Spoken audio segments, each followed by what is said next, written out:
O que eu não respeito é defensor de bandido, de miliciano, de quadrilheiro, é destruidor do Congresso Nacional, destruidor do Supremo, destruidor do Palácio do Planalto, tentativa de golpe de Estado, é isso que eu não respeito. E eu acho que o senhor não cometeu esses erros, eu acho que não. Espero em Deus que o senhor não tenha cometido. Obrigada. Passa a palavra ao deputado Kim Kataguiri. Senhora presidente, eu quero muito rapidamente aqui lamentar que o ministro Flávio Dino mentiu em relação ao orçamento, teve sua mentira desmascarada aqui, diz que combate criminoso, quadrilheiro, e eu quero dizer que eu também combato, e justamente por isso faço oposição ao PT, que é o partido do Petrolão, é o partido do Mensalão, é o partido que teve parlamentar acusado pela Polícia Civil de São Paulo de ter o seu líder da Câmara com ligação com o PCC e de mandar matar um assessor.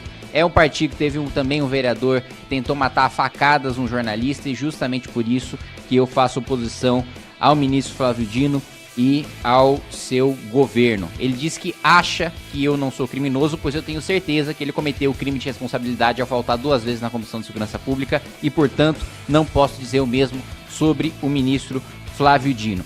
Agora, sobre um requerimento aprovado, que é a vinda do ministro Haddad, que eu apresentei aqui no âmbito dessa comissão de fiscalização para explicar sobre a taxação de 92% nas compras dos mais pobres. Acho fundamental que a gente tenha aprovado, né, essa vinda do ministro para cá e que haja, né, o compromisso do governo se esforçar para que o ministro esteja aqui numa data disponível em dezembro, justamente porque isso é que tem penalizado hoje o trabalhador mais pobre, né? Quando as compras estavam dando um pouquinho de fôlego para o consumo das famílias mais pobres, o governo decide criar o programa Remessa Conforme e taxar em até 92% compras que, inclusive, por lei, deveriam ser isentas de toda e qualquer tributação, como foram durante os últimos 30, 40 anos, e agora o governo Lula muda essa política de 30, de 40 anos de isenção para taxar a compra de mais pobres, enquanto a gente tem, né, cotação de avião, né, presidencial de 400 milhões de reais com cama de casal para o presidente Lula viajar com a Janja, enquanto a gente tem compra sem licitação de imóveis de luxo para o Palácio da Alvorada, enquanto a gente tem ministros recebendo mais de 70 mil reais, acumulando cargos em conselhos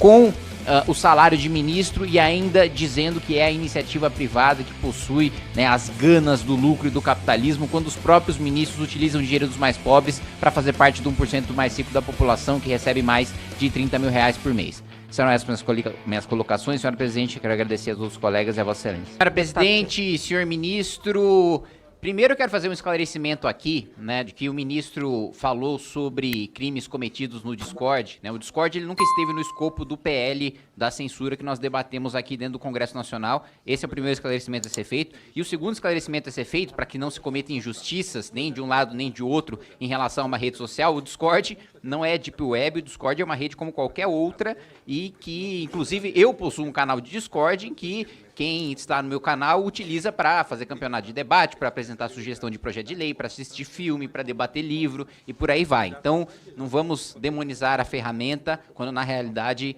o uso por criminosos é exceção e não é regra. Mas eu queria questioná-lo, senhor ministro, e demonstrar o meu espanto aqui, dada a vasta experiência de Vossa Excelência no Poder Executivo, no Poder Legislativo.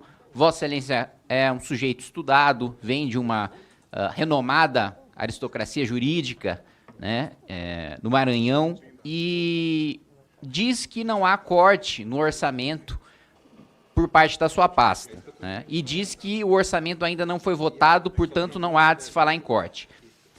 O primeiro ponto a ser rebatido e afirmado a verdade é que, independentemente desse Congresso ter votado ou não o orçamento, a proposta já foi enviada e a proposta do governo vem com corte. E por que eu digo que vem com corte, e Vossa Excelência, inclusive, afirmou que vem com corte sem perceber?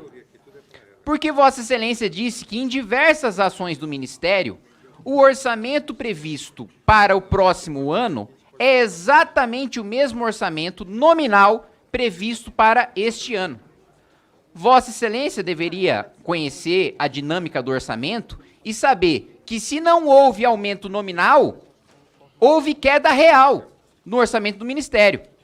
Mesmo porque a maior parte das despesas de todos os ministérios, e o Ministério de Vossa Excelência não é exceção, são despesas vegetativas, que crescem pela inflação.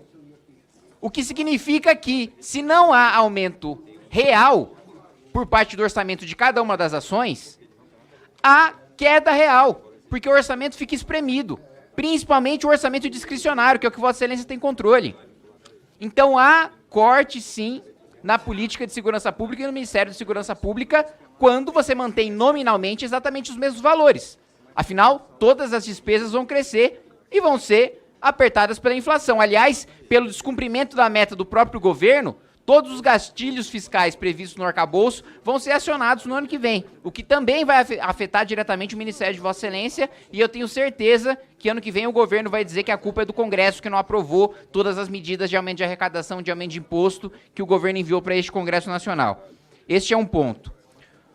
Um outro ponto que eu queria questionar Vossa Excelência é em relação a essa argumentação rasa, que não é digna do conhecimento, da inteligência de Vossa Excelência, de falar sobre, ou de tentar criar um maniqueísmo, uma falsa dicotomia, em que a esquerda é aquela que quer o bem dos pobres e a direita é aquela antipovo, antipobre, que odeia os pobres.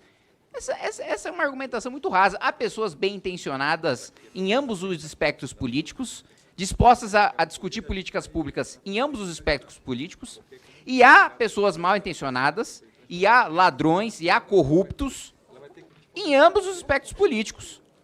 Dizer que por ser de direito você odeia pobre é diminuir o debate, é apequenar o debate, é criar um espantalho, criar um monstro, criar um demônio para ser combatido, porque não se consegue rebater a ideologia real no campo da argumentação.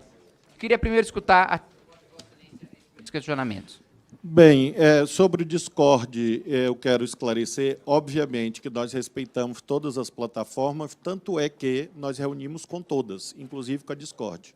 O que eu estava dizendo, mediante a sua representação nos Estados Unidos, o que eu estava dizendo à deputada Carla é que o projeto está alinhado com o artigo 21 do Marco Civil da Internet, que é a lei votada nesse Congresso. Então, não se trata de censura, isso é outra ficção. Artigo 21 do Marco Civil da Internet. É isso que nós estamos defendendo. Se o Congresso vai aprovar ou não, bom, nós estamos defendendo. A senhora certamente sabe que há situações que são irreversíveis. Então, uma análise de risco, uma prevenção é necessária. Por exemplo, um ataque em escola, um suicídio, um homicídio. Essa é a razão de nós defendermos que o artigo 21 do Marco Civil, que é a lei votada em 2015, 14, não é nada a ver com censura. Tanto é que a União Europeia faz isso, e certamente a senhora não vai defender que a União Europeia é uma espécie de instância da censura mundial. Então, deputado Kim, não há essa estigmatização, discórdia, nada desse tipo. Em relação ao orçamento, deputado, eu sugiro ao senhor que, eu sei que é um deputado que tenta estudar as matérias e tudo, olhar a série histórica. Aí o senhor vai entender que o seu raciocínio, de fato, briga não é comigo, briga com os fatos. Porque eu exemplifiquei aqui. Ano passado, para esse ano, houve um aumento de 17% da dotação de segurança. 17% é mais do que a inflação. Então, se você olha a série histórica do governo passado, 2022, para o nosso governo, há aumento real. E, graças a Deus, que inspira o presidente Lula e a nossa equipe econômica, a inflação desse ano é muito menor do que a inflação do governo anterior. Então, eu vi a deputada Carla enaltecendo, que é um direito dela, claro, mas quem julga os políticos não sou eu, não é a senhora. O presidente que a senhora defende foi julgado e perdeu. Então, esse julgamento prevalece sobre qualquer discurso. Em relação, finalmente, duas respostas apenas. Uma em relação à cadeia de custódia. Deputada, eu não faço parte de cadeia de custódia, porque eu não sou autoridade policial, eu não sou do Ministério Público, eu não sou juiz. Então, esse raciocínio não se sustenta no Código de Processo Penal. E, finalmente, ao deputado sobre direita e esquerda. Eu vou sugerir ao senhor que leia um livro chamado Direita e Esquerda, Norberto Bobbio, um dos maiores filósofos e cientistas da humanidade, que o senhor vai concordar que não é um homem raso. Obrigada. Deputado Kim, para o restante do seu tempo. De maneira muito sorrateira, senhor ministro, o senhor citou o requerimento, Vossa Excelência sabe disso. Trata da comparação do orçamento deste ano para o ano que vem, que foi o orçamento que Vossa Excelência referiu no início da exposição de Vossa Excelência. O orçamento do ano passado para esse ano foi votado sob o governo Bolsonaro. Foi votado na legislatura passada. Não é fruto do trabalho deste governo. Aliás, não é fruto, para ser muito sincero, nem do trabalho do governo passado, foi fruto do trabalho do parlamento. E isso não teve nenhum dedo em nenhuma ação do Ministério de Vossa Excelência ou do governo Lula, porque foi na legislatura passada. Vossa Excelência está falando do orçamento de 2022 para 2023, quando eu estou falando sobre o orçamento de 2023 para 2024. E Vossa Excelência sabe disso, tanto que falou sobre o orçamento de 23 para 24 na exposição inicial de Vossa Excelência. Mas sabe que não há como se rebater o fato de que há queda real, sim, no combate ao crime organizado e no Ministério de Vossa Excelência. É fato, há queda real. Vossa Excelência mesmo afirmou isso no início de vossa apresentação, quando citou o mesmo valor nominal.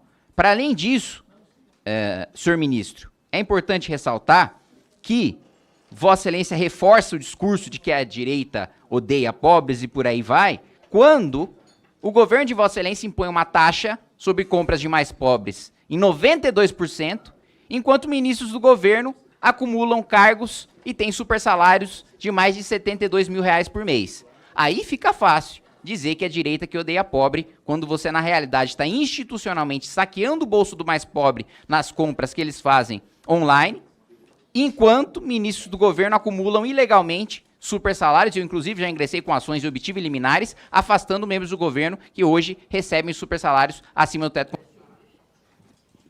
Deputado, quando vim aqui, eu me referi ao requerimento. Está aqui o requerimento, que é a pauta. O requerimento diz assim: o seu governo, o meu, força de expressão, claro, eu não sou dono do governo, antes que me convoquem de novo para explicar isso, vai cortar mais de 708 milhões da verba para combate à criminalidade. Isto aqui é falso, é mentiroso. Eu disse e reitero, não tem amparo nos fatos. Em relação a esse tema direita-esquerda, como eu lhe disse, eu tenho muitos amigos na direita. Governei, inclusive, com pessoas de direita, numa frente amplíssima, que fez um trabalho sério, honrado no Maranhão. Então, não é uma questão de preconceito, é uma questão de concepção. Eu respeito todas as concepções. O que eu não respeito é defensor de bandido, de miliciano, de quadrilheiro, é destruidor do Congresso Nacional, destruidor do Supremo, destruidor do Palácio do Planalto, tentativa de golpe de Estado, é isso que eu não respeito. E eu acho que o senhor não cometeu esses erros. Eu acho que não. Espero em Deus que o senhor não tenha cometido. Obrigada. Passa a palavra ao deputado Kim Kataguiri.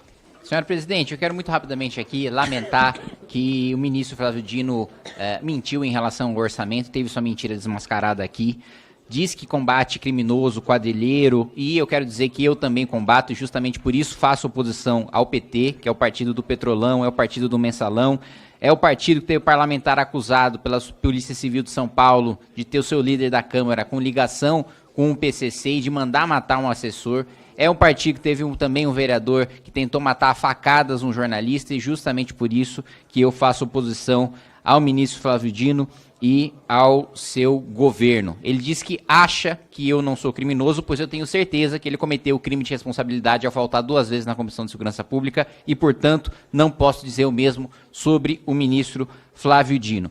Agora, sobre um requerimento aprovado, que é a vinda do ministro Haddad, que eu apresentei aqui no âmbito dessa comissão de fiscalização para explicar sobre a taxação de 92% nas compras dos mais pobres. Acho fundamental que a gente tenha aprovado, né, essa vinda do ministro para cá e que haja, né, o compromisso do governo se esforçar para que o ministro esteja aqui numa data disponível em dezembro, justamente porque isso é o que tem penalizado hoje o trabalhador mais pobre, né? Quando as compras estavam dando um pouquinho de fôlego para o consumo das famílias mais pobres, o governo decide criar o programa Remessa Conforme e taxar em até 92% compras, que inclusive, por lei, deveriam ser isentas de toda e qualquer tributação, como foram durante os últimos 30, 40 anos, e agora o governo Lula muda essa política de 30, de 40 anos de isenção para taxar a compra de mais pobres, enquanto a gente tem, né, cotação de avião, né, presidencial de 400 milhões de reais com cama de casal para o presidente Lula viajar com a Janja, enquanto a gente tem compra sem licitação de imóveis de luxo para o Palácio da Alvorada, enquanto a gente tem ministros recebendo mais de 70 mil reais, acumulando cargos em conselhos com o salário de ministro, e ainda dizendo que é a iniciativa privada que possui, né, as ganas do lucro e do capitalismo, quando os próprios ministros utilizam o dinheiro dos mais pobres para fazer parte do 1% mais rico da população, que recebe mais de 30 mil reais por mês. Gostou do vídeo? Considere se inscrever no canal e também siga @MBLiveTV, @MBL e @Cortes do MBL. Vamos juntos mudar o Brasil.